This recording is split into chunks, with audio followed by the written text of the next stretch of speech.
Welcome to Stanley, Scuba, Sailing, and Adventures. Thanks for dropping by. Don't forget to hit that subscribe button. Roatan Honduras. Dive site, Mr. Bud, September 6th, 2019. Roatan is the largest of the Bay Islands off the northern coast of Honduras. The Mr. Bud dive site is off the southern coast of Roatan near the Big French Cay. Mr. Bud is a wreck dive sitting in about 60 feet of water in a sandy chute surrounded by a large coral reef. Mr. Bud is a cargo ship. It was intentionally sunk in 1995. The wreck is upright, with its bow facing directly toward the wall. Its port side is actually touching the reef's edge.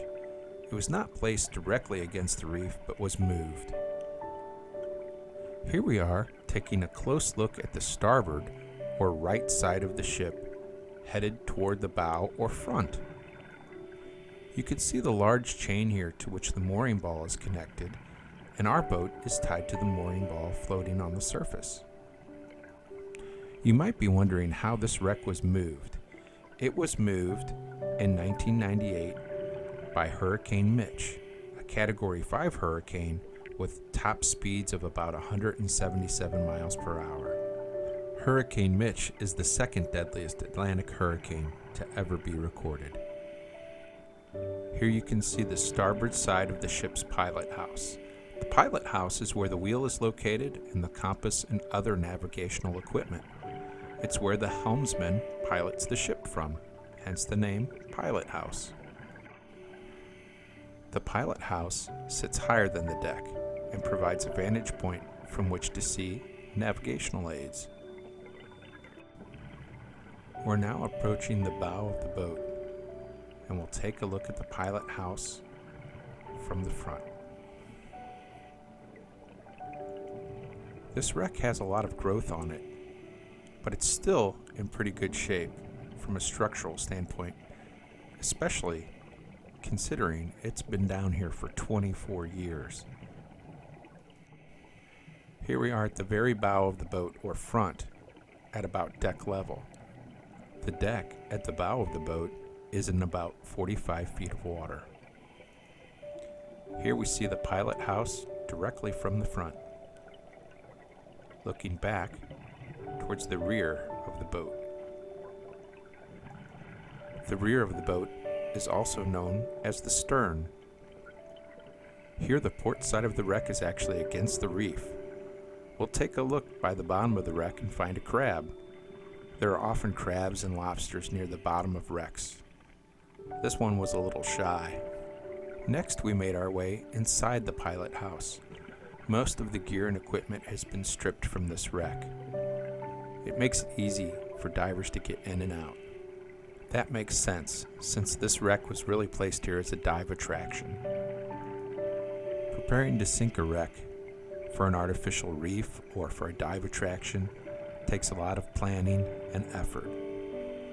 All of the oil and gas and any remnants or anything that might be harmful to the environment has to be removed, and all of those surfaces cleaned thoroughly.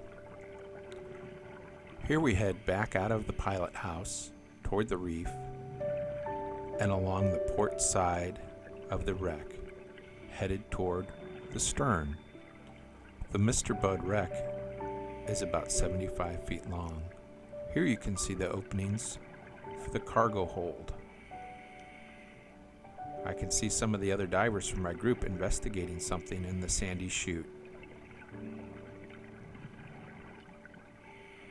I'm more interested in the wreck right now.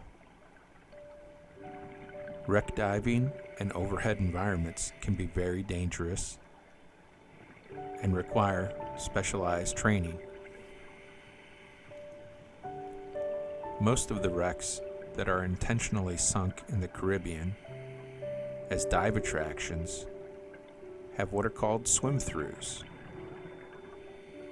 A swim-through, you can typically see the exit from the entrance, and there's a large unobstructed passageway to pass through.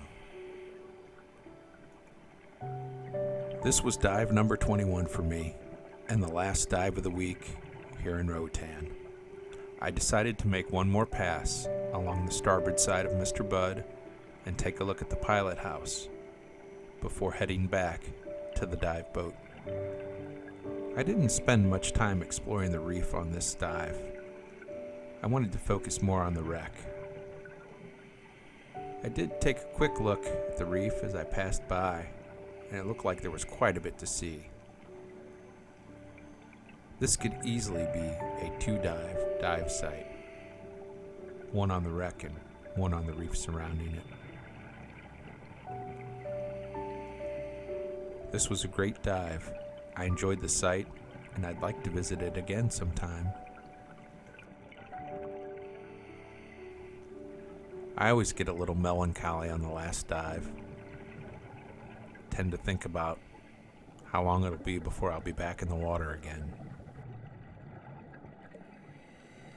As always, thanks for watching, and don't forget to hit that subscribe button.